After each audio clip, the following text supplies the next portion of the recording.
So, great clip of your position on religion. Okay, liberation theology is an example of good religion. And the justification for slavery, also found within Christian doctrine, is an example of bad religion. Okay, it's just a tool. But some of you guys are incredibly sheltered and refuse to recognize that, like, a big chunk of the fucking planet still have these ideas, and they're not as inherently hostile towards them as you are. And if you want to build like an internationalist perspective, an internationalist movement, or if you want to be more understanding of others and empathize with the way that they've grown up, you have to also allow them to believe that you don't believe in. As long as they are not hurting solidarity, as long as they're not using their religious beliefs to personally turn around and abuse marginalized people further.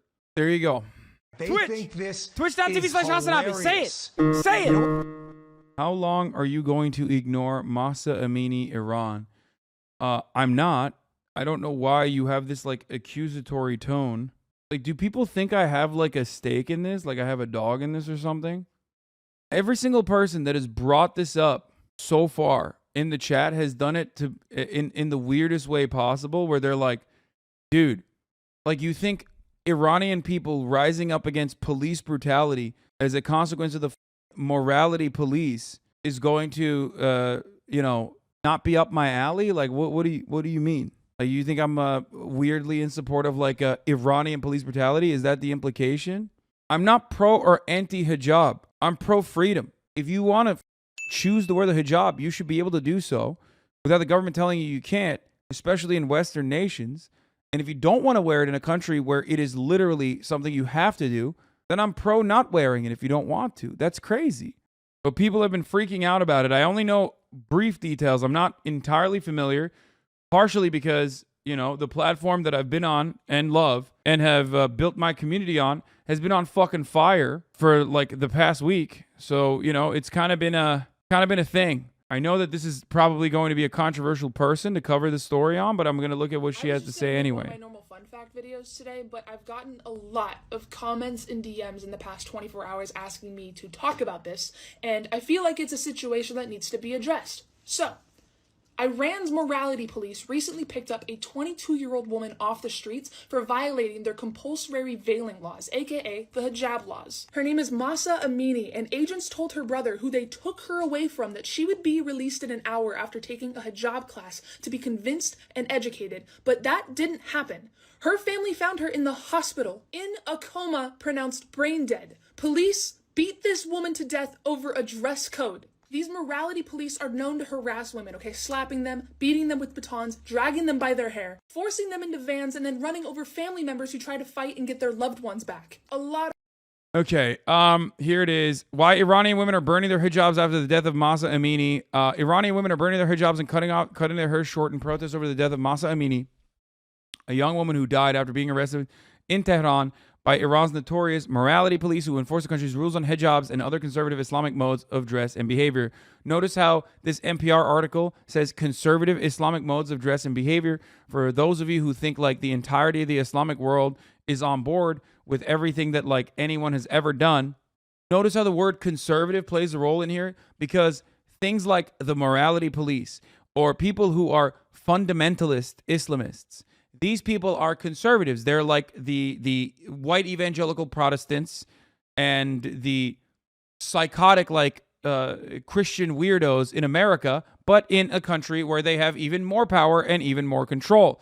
Part of the reason why these extremists have, these extreme conservatives, extreme right-wingers have more control in countries like this is directly a consequence of America's intervention in said countries. Iran is you can literally put a direct line into how Iran turned into this theocratic nightmare, as a matter of fact, when the socialist leadership wanted to nationalize its oil refineries and its its extraction industry in general, but it was owned by British Petroleum at the time, and America and the UK directly interfered, okay, facilitated a coup d'etat, and in the aftermath of said coup d'etat, of course, the most extreme, most hyper-nationalist, and most fundamentalist anti-American elements in the country overtook and were and have been in power ever since. So, but that's besides the point,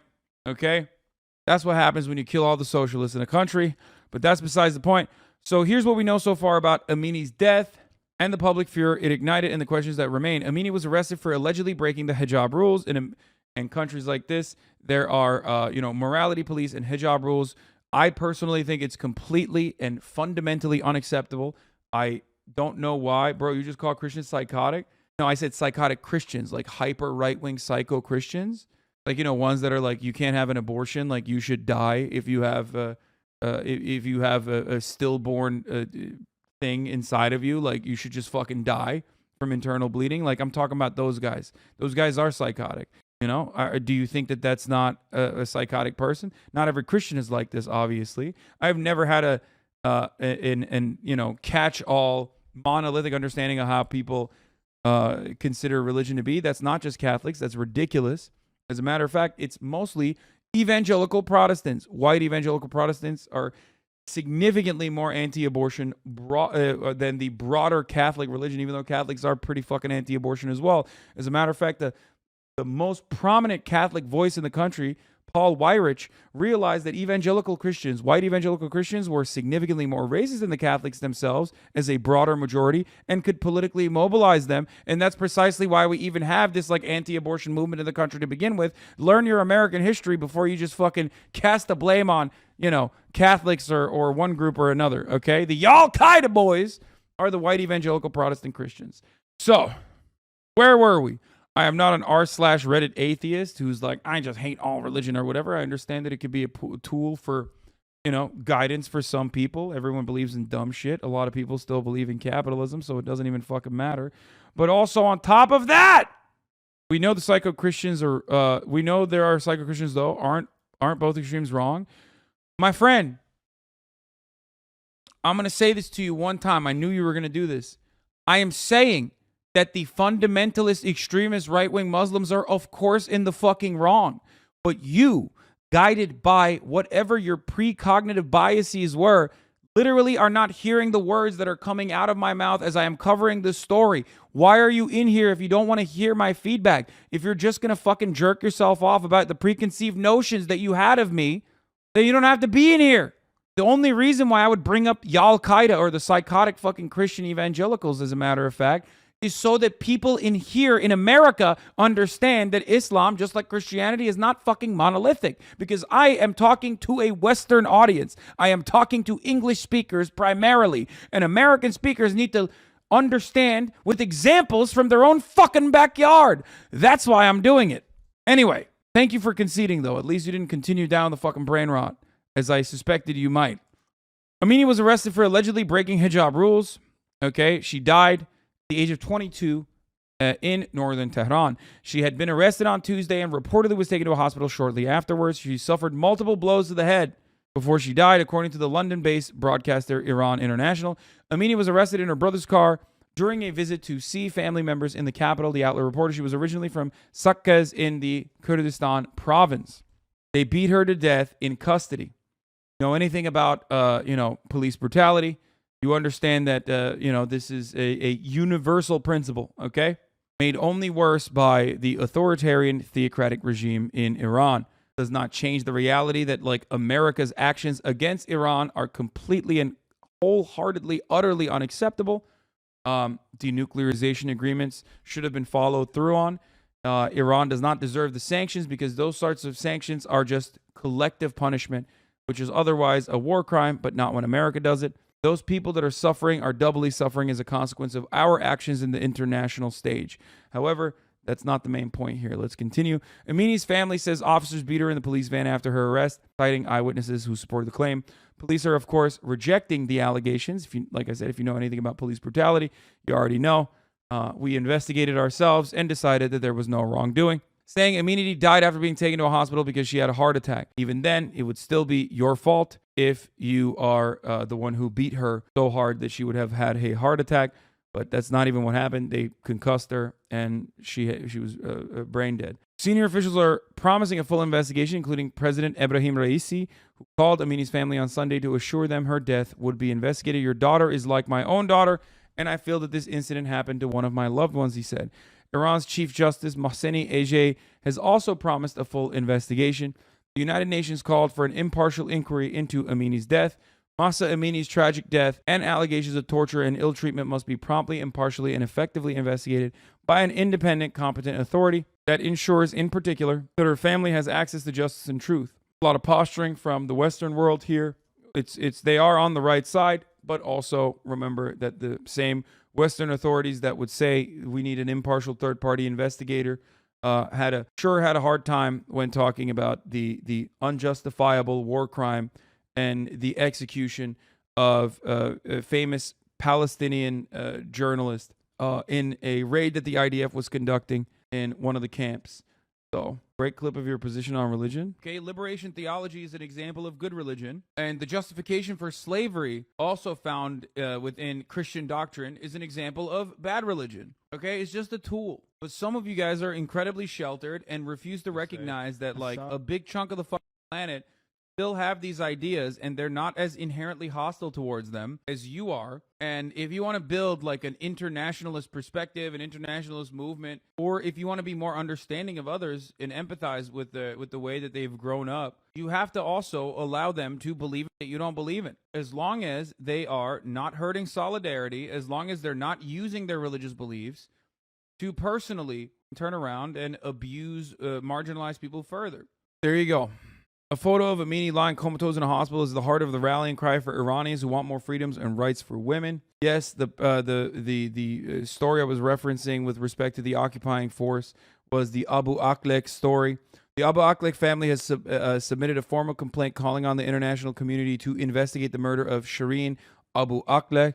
Remember the Israeli propaganda immediately coming after, saying that her death was not in the hands of an Israeli sniper who purposefully, knowing full well that she was a journalist, as was indicated by her gear at the time, shot and killed her through her helmet, shooting her directly in the neck. The government has pointed to its own images to prove Amini wasn't beaten in custody. Shortly after her death, Iranian police released surveillance camera footage part of her arrest. Video shows the woman suddenly collapsing on a chair while she was talking by a female police in the police station. After they beat her. This is Iran's George Floyd moment. British Iranian actor Omid Djalili said in a video posted online, drawing a parallel between demonstrators who want the change in Iran and Americans who call for police reforms after Floyd's death in custody. There's social media movement around it as well. And women are now burning their hijabs in protest in their demonstrations. They've been demonstrating for nearly a week, with some women setting their headscarves on fire in the streets. Video shared by BBC lead presenter Rana Rahimpour shows women standing on top of burning police cars, rallying against the Islamic Republic. One question is whether this will stay as a hijab protest or mushroom into a larger anti-government movement. At least 7 people are reported to have been killed since the protest began throughout Iran, according to the BBC. And from what I understand, they have blackouts. They've done blackouts on the internet as well every now and then. So yeah, the government cut out the internet completely and is killing people in the streets. Yeah, that's what I've heard as well. IG and WhatsApp are currently down in Iran. And this is already an anti-government movement. Yeah, of course. What? Fuck Iran. Keep in mind that this is National Pentagon Radio. It doesn't matter. Yes, I'm sure that the American State Department will use any opportunity it can to destabilize Iran as best as they can. But ultimately, this is, once again, a legitimate movement of people who are not happy with a insanely oppressive regime that is authoritarian and fundamentalist, right-wing religious. In 2019, an Iranian woman named Sahar Kodayari was dressed up as a man to sneak into the stadium and watch a men's soccer match. When the 29-year-old was arrested by the police, she learned she could spend 6 months in jail, and Kodayari set herself on fire in protest and died. And the incident sparked outrage in the country and beyond over the strict rules and consequences for breaking those rules that women in Iran face every day. Gender-based violence against women, including so-called honor killings, continues in Iran. The country's laws do little to protect them, experts say. In a tweet in response to Amini's death, Robert Malley, the U.S. Special Envoy for Iran, called on the country to increase protections for women from the country that is, allowing millions of women to no longer have access to abortion, which can end up in a deadly way for them, whether because they got a back alley abortion or because they, had a pregnancy complication and could no longer get the adequate medical treatment. We are doing that. Just saying, everybody has different ways of fucking over women. Just remember that. Can you get an abortion in Iran? Yes, but that doesn't make them better in terms of women. Do not misunderstand me. It's not only the hijab. People are tired of the dictatorship and getting treated like garbage. I think part of that is the economic destabilization that America has put on top of Iran, for the record. It's just overall economic instability, volatility caused by that. The government takes actions that are more strict than usual in times like this. And here we are.